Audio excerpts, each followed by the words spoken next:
மக்களுக்கு நல்லது பண்றதுக்கு அரசியலுக்கு வாங்கடா, கொள்ளை அடிக்கிறது கொலை பண்றதுக்கு அரசியலுக்கு. உலக தமிழர்களுக்கு வணக்கம். நான் உங்கள் வெங்கிரத்னம். இன்னைக்கு சில முக்கியமான விஷயங்களை நம்ம பேச போறோம். அதாவது புதிய அரசாங்கம் மக்கள் அதிகமா இந்த அரசாங்கத்துக்கிட்ட எதிர்பார்க்கக்கூடியது.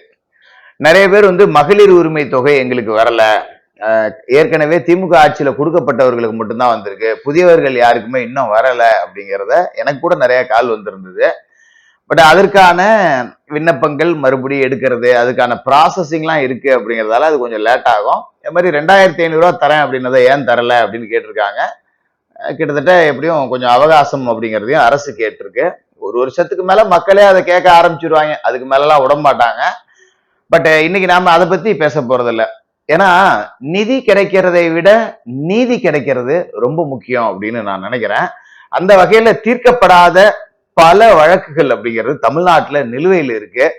அதுல முக்கியமான சில வழக்குகளை எடுத்து இன்னைக்கு பேசணும் அப்படின்னு நான் நினைக்கிறேன். ஏன்னா இந்த வழக்குகளுக்கெல்லாம் நீதி கிடைச்சிருச்சு அப்படின்னாலே மக்களுக்கு ஒரு பெருத்த நம்பிக்கை அரசாங்கத்து மேல வரும். அதிமுக ஆட்சியில இந்த பொள்ளாச்சி சம்பவங்கள் அதற்கான நீதி கிடைச்சிருச்சு, சாத்தான்குளம் நீதி கிடைச்சிருச்சு.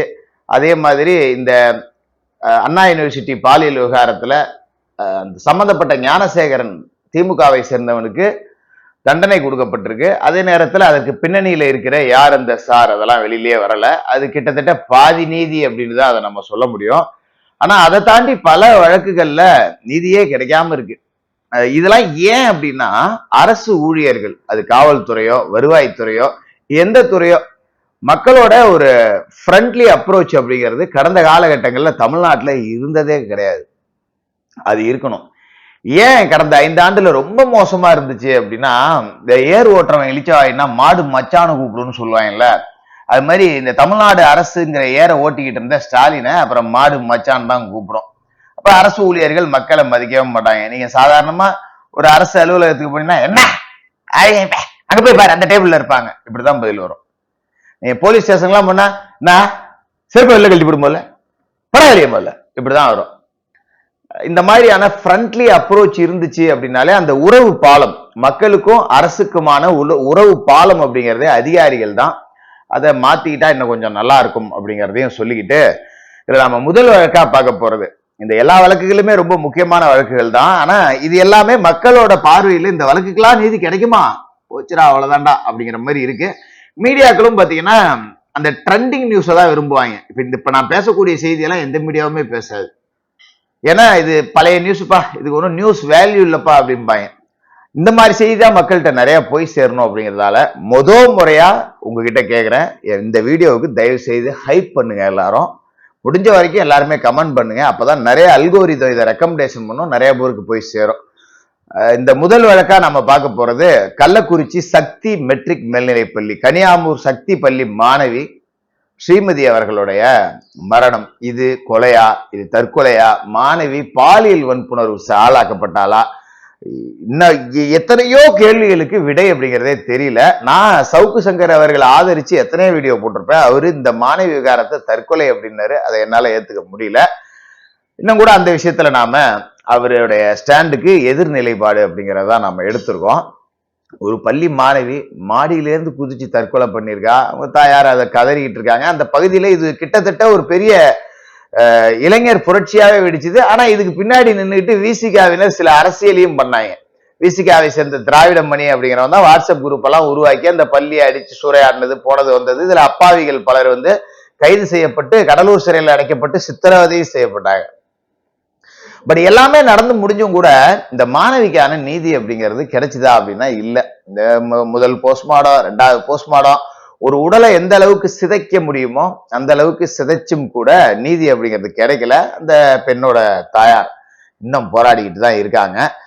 புதிய அரசு இந்த வழக்கை கொஞ்சம் தூசி தட்டி எடுத்து சரியான பாதையில சரியான முறையில விசாரணை நடத்தி அது கொலையா, அந்த மாணவிக்கு அன்னைக்கு என்ன நடந்துச்சு, உண்மையிலேயே அந்த பள்ளி சார்ந்தவர்களுக்கு இதுக்கு ஏதாவது சம்பந்தம் இருக்கா, இல்ல மாணவிக்கு வேற ஏதாவது பர்சனல் காரணத்தால அவங்க தற்கொலை செஞ்சுக்கிட்டாங்களா, இந்த வழக்கோட அடியிலிருந்து எடுத்து தோண்டி எடுத்து இந்த வழக்கிற்கு அந்த மாணவிக்கு குடும்பத்திற்கான நீதியை பெற்றுத்தரணும். அது தற்கொலை அப்படின்னு முடிவு பண்ணா கூட அதற்கான ஆதாரங்களை நீங்க பொதுவெளியில வச்சுட்டாலே மக்கள் ஏத்துக்க போறாங்க. இல்லைங்க இது இப்படிதாங்க அப்படின்னா அந்த மாணவிக்கான நீதி அப்படிங்கிறது மறுக்கப்படவே கூடாது. இந்த அரசாங்கம் அதை செய்தா அப்படிங்கிறத பார்ப்போம். ரெண்டாவது முக்கியமான வழக்கு, பகுஜன் சமாஜ் கட்சியோட தமிழ்நாடு மாவட்ட தலைவர் ஆம்ஸ்ட்ராங் அவர்களுடைய படுகொலை. இந்த படுகொலைய நான் எப்படி எடுத்துக்கிறது, என்னத்த சொல்றது? ஆக்சுவலா எல்லா தொகுதியிலையும் யாரு வேணாலும் ஜெயிச்சுட்டு போட்டோம், அதை பத்தி இல்லை. ஆனா திருவிக நகர்ல பொற்கொடி ஜெயிக்கணும் அப்படின்னு நான்லாம் மனசார விரும்பினேன். விஜய் அவர்களே பொற்கொடிக்கு எதிராக வேட்பாளர் நிறுத்தாம இருந்திருந்தா இன்னும் சிறப்பா இருந்திருக்கும் அப்படின்னு கூட நான் நம்புறேன். பட் ஓகே, அது அரசியல், அதை பத்தி நம்ம இங்க பேசுறதுக்கு வேலை இல்லை. ஏன்னா வழக்கை பத்தி தான் நம்ம பேச வந்திருக்கோம். ஆம்ஸ்ட்ராங் படுகொலை செய்யப்பட்டார். எல்லா கட்சியை சேர்ந்தவர்களுக்கும் இதுல தொடர்பு இருந்துச்சு அப்படின்னு கைது செய்யப்பட்டாங்க. ஆனா முக்கிய குற்றவாளி திருவேங்கடம் என்கவுண்டர், இது போலி என்கவுண்டர் அப்படின்னு சவுக்கு தொடர்ந்து பேசிட்டு இருக்காரு. இந்த விஷயத்துல நாம சவுக்கு சங்கரை சப்போர்ட் பண்றோம். அதாவது ஒரு ஸ்கிரிப்ட் எப்பவுமே எழுதுனாங்க. போலீஸ் வந்து பிடிச்சாங்க, அவன் ஆயுதத்தை எடுத்து வெட்ட வந்தான், மறைச்சு வச்சிருந்த ஆயுதத்தால வெட்ட வந்தான், இல்ல எங்களை கொல்ல ட்ரை பண்ணான், நாங்க தற்காப்புக்காக சுட்டோம் அப்படிங்கிறது ஒரு சினிமா திரைக்கதை தான். எல்லா என்கவுண்டர்லயுமே போலீஸ் எழுதுற கதை இதுதான். பட் ஆனா இதுல என்ன அப்படின்னா, திருவேங்கடம் ஏற்கனவே சரண்டர் ஆன ஒரு குற்றவாளி, அவன் ஏன் போய் உங்களை கொலை செய்ய போறான்? ரெண்டாவது, ஒரு ஆயுதத்தை மறைச்சு வச்சிருக்கான், அந்த இடத்துக்கு கூட்டிட்டு போறாங்களாம். உடனே அந்த ஆயுதத்தை எடுத்து வெட்ட முயற்சி செஞ்சானா, சுட முயற்சி செஞ்சானா, இவங்க போட்டு தள்ளிட்டாங்களாம். இது எப்படி சொல்றது, கேட்கிறவன் கேந்தா நெய் வெடியுது அப்படிங்கிற மாதிரி தான் இதை நம்மளால எடுத்துக்க முடியுது. அதாவது போலீஸ் வந்து ஒரு அக்யூஸ்ட் ஆயுதம் பதுக்கி வச்சிருக்கான்னா, சார் இந்த அங்க வச்சிருக்கேன் சார் அப்படின்னா, இங்க நின்றுட்டு சரிப்பா போய் எடுத்துட்டு வா அப்படிலாம் சொல்ல மாட்டாங்க. அவன் கன் பாயிண்ட்ல நிற்பான், காவலர்கள் தான் அதை எடுப்பாங்க. எங்க இருக்கு காட்டு அப்படின்னு சொல்லி அவனை நிக்க வச்சுட்டு அவங்க தான் எடுப்பாங்க.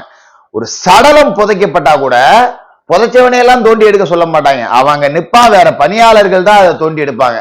இவங்க என்னமோ அந்த ஆயுதம் வச்சிருக்கான் போய் எடுத்துட்டு வரேன்னா எடுத்து எங்களை சுட வந்தாங்கிற மாதிரி காக்கா கதையை நம்ம காதுல சொல்லிக்கிட்டு இருக்காங்க.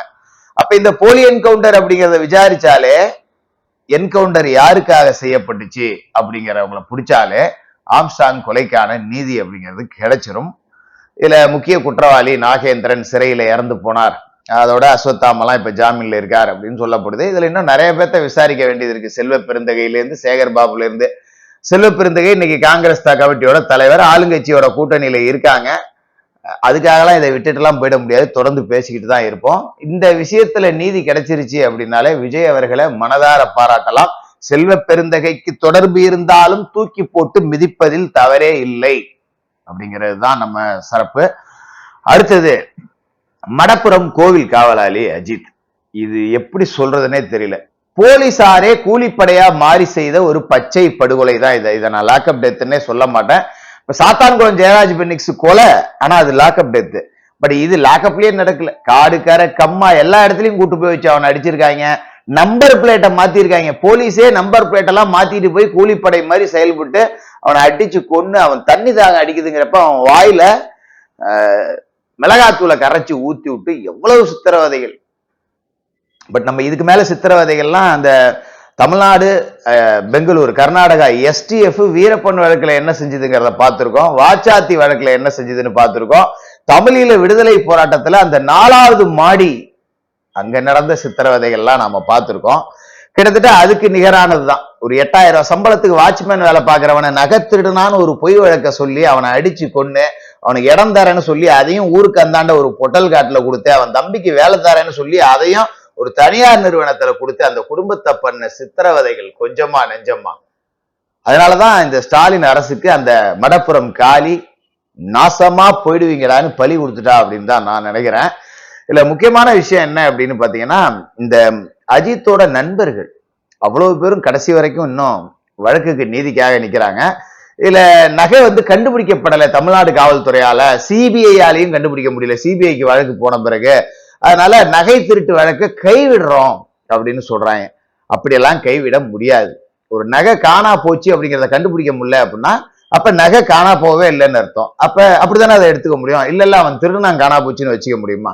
ஏன் பொய் வழக்கு கொடுத்த அப்படின்னு இந்த வழக்கை பொறுத்த வரைக்கும் குற்றவாளிகள் தண்டிக்கப்படுறதை விட சம்பந்தப்பட்ட அந்த நிகிதா சிறைக்கு போறதுதான் அஜித்துக்கான நீதியா இருக்கும். அந்த நிகிதாவுக்காக உத்தரவிட்ட அந்த சார் யார் அப்படிங்கறது எல்லாத்தையுமே இதுல நாம கூண்டிலேத்தி சட்டப்படியான தண்டனை வாங்கி கொடுக்கறது தான் அஜித்திற்கான நீதியா இருக்கும். அதே மாதிரிதான் ஆம்ஸ்ட்ராங் வழக்கும். பல பேர் குற்றவாளிகளா சேர்க்கப்பட்டாலும் பெருசா தண்டனை வருமா அப்படிங்கிறது தெரியல.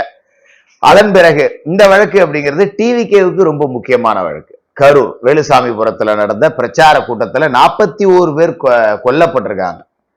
இது இறந்து போயிட்டாங்க அப்படின்னு என்னால சொல்ல முடியல, ஏன்னா கூட்ட நெரிசல் அப்படிங்கிற மாதிரி தெரியல. என்னோட பார்வையில இது திட்டமிட்ட கலவரமோ அப்படிங்கிற மாதிரி தான் நான் அப்பத்துல இருந்து பேசிட்டு இருக்கேன், இப்பயும் பேசிட்டு இருக்கேன். என்னோட ஸ்டாண்ட்ல நான் மாறல. ஏற்கனவே ஆம்புலன்ஸுக்கு காவல்துறையில உள்ள ஒரு இன்ஸ்பெக்டர் மூலமா முன்பணம் கொடுக்கப்பட்டிருக்கு, அட்வான்ஸ் கொடுக்கப்பட்டிருக்கு. நிறைய பேர் ஆம்புலன்ஸ்லயே வச்சு கழுத்தை நெரிக்கப்பட்டாங்க. அந்த குழி ஒண்ணும் மூடப்படாம அங்க இருந்துச்சு.